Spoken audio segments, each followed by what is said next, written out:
morning children.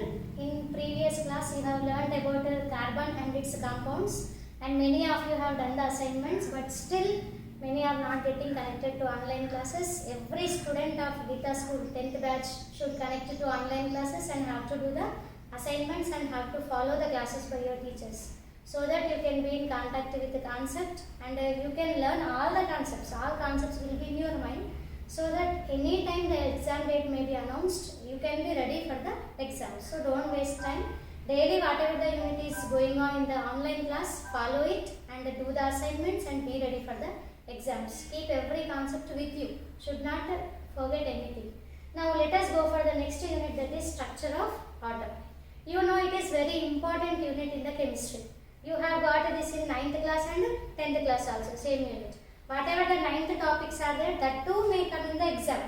Because we can't say correctly, accurately that whatever is in 9th we may not get. So in structure of atom we should start from John Dalton. He is the first scientist. He told that atom is indivisible. First he started telling about the atom. He is the first scientist to tell about atom, but he told wrong. Even though he told wrong, he gave an idea to think about the atom. So he told atom is indivisible.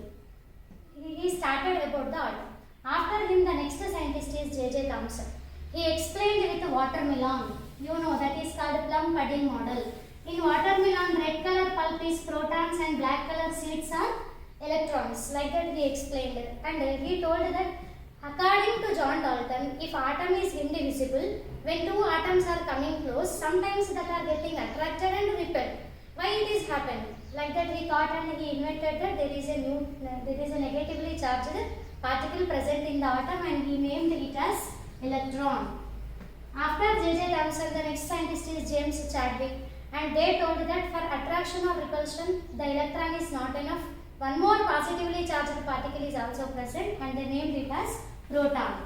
So after invention of electron and proton, the next scientist Goldstein has told that not only electron and proton, one more subatomic particle is present, that is neutron, and he did one gold foil experiment also. So according to gold foil experiment, the atoms are dividing into three, that is some are going in a same way, alpha ray particles, somewhere are bending back, bouncing back, and some are simply bending back. So according to this we can say there are three subatomic particles. Next, very important is Rutherford. Rutherford is the first scientist to explain successfully. He explained by comparing with planets and sun. So his model is named as planetary model. He told that every atom is consisting three subatomic particles, that are proton, neutron and electron.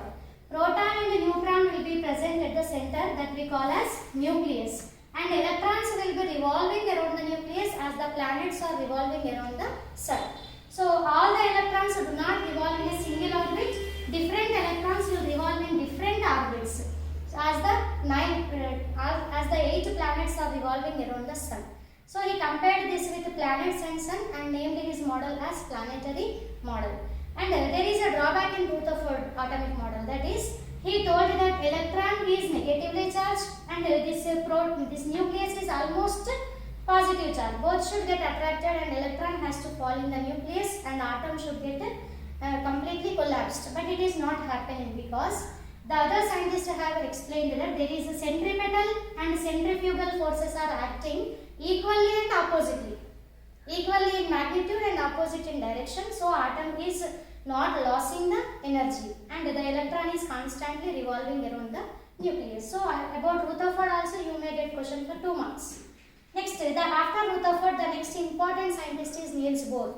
He explained his atomic model in 4 postulates. According to his first postulate, he completely supposed the Rutherford. He told that nucleus is at the center and electron will revolve around the nucleus in a circular path. That circular path he named as orbit. And how long time the electron is revolving in this orbit, its energy will be almost stable. So this orbit is called stationary orbit or stationary shell, that is explained in the first postulate. Next, according to Niels Bohr's second postulate, he named these orbits as shells as K, L, M, N. And he gave the n value as 1, 2, 3, 4. This he has done in the second postulate. In his third postulate, he told that electron energy will be 90% stable, not 100%. So there is a chance to lose or gain the energy. Whenever the electron will lose the energy from its actual state, it will come to ground state. Whenever electron will gain energy from its actual position, it will go to upper state, that is excited state. That has explained by E2 minus E1 is equal to h nu. This is the third postulate.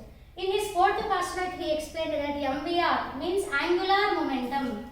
Every object which is revolving in a circular path will constantly change its angle, but its velocity will be same. That is called angular momentum. That angular momentum we indicate with MVR, whereas m is mass of the electron, v is velocity of the electron, r is radius of the electron, n is number of orbit, h is Planck's constant, and pi value is 22/7. So angular momentum, he explained that it is equal to nh/2 pi. These are the four postulates which will be asked as a 4-mark question.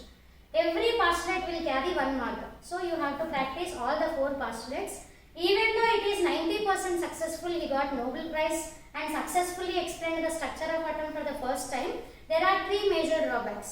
First drawback is he explained about the elements which has only 1 electron, not more than 1 electron. That is first drawback.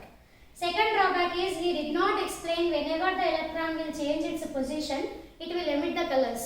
Emission of colors is known as Zeeman effect. About Zeeman effect, Niels Bohr did not explain. That is second drawback. In his third drawback, why MVR must be equal to nh/2 pi only? He did not give the mathematical expression. He did not prove it experimentally. That is the third drawback. So this all comes under 9th syllabus. But you may get the question in the 10th class also. You know very well, you got in SA1 and some many model question papers. So you should practice this all. If we come to structure of atom of the 10th unit, the main topics are, you know very well, that are 4 quantum numbers and 3 principles. In these 4 quantum numbers, first quantum number is principal quantum number. Principal quantum number has given by Niels Bohr. In this quantum number, he explained that every orbit is given the number that starts from 1, not 0. That starts from 1 and the values are given as 1, 2, 3, 4. He will explain about orbit. The electron is present in which orbit will be explained by Niels Bohr, that is in principal quantum number. Second quantum number is angular momentum quantum number. It has given by the scientist Sommerfeld. Sommerfeld has done some corrections, whatever the drawbacks are there in Niels Bohr. He told that electron do not rotate in circular path. It will rotate in elliptical orbit. Every elliptical orbit will have 2 axes. One is major axis, another one is minor axis. Major axis, minor axis difference is indicated with K value or L value. L value starts from 0. So 0 is for s orbital, 1 is for p orbital, 2 is for d orbital and 3 for f orbital. That has explained by angular momentum quantum number. To know angular momentum quantum number from principal quantum number, we should do n minus 1. If we go to third quantum number, that is magnetic quantum number. Magnetic quantum number tells that electron do not rotate in a single orientation. It will rotate in elliptical orbit but in different orientations. That orientations may be in any way. These orientations can be calculated with the formula, that is 2L plus 1. This has explained in magnetic quantum number. And the last fourth quantum number is a spin quantum number. Spin quantum number tells that whether the electron is present in orbital or suborbital, the first electron will rotate in clockwise manner and whose value is plus 1/2. And the another electron will rotate in anti-clockwise manner and this value will be minus 1/2. It has explained by spin quantum number. After these 4 quantum numbers, if we go to the theories or principles, that are majorly 3. The first principle is Pauli's exclusion principle. Pauli is the first scientist to give this principle. He told that we have nearly 118 elements present.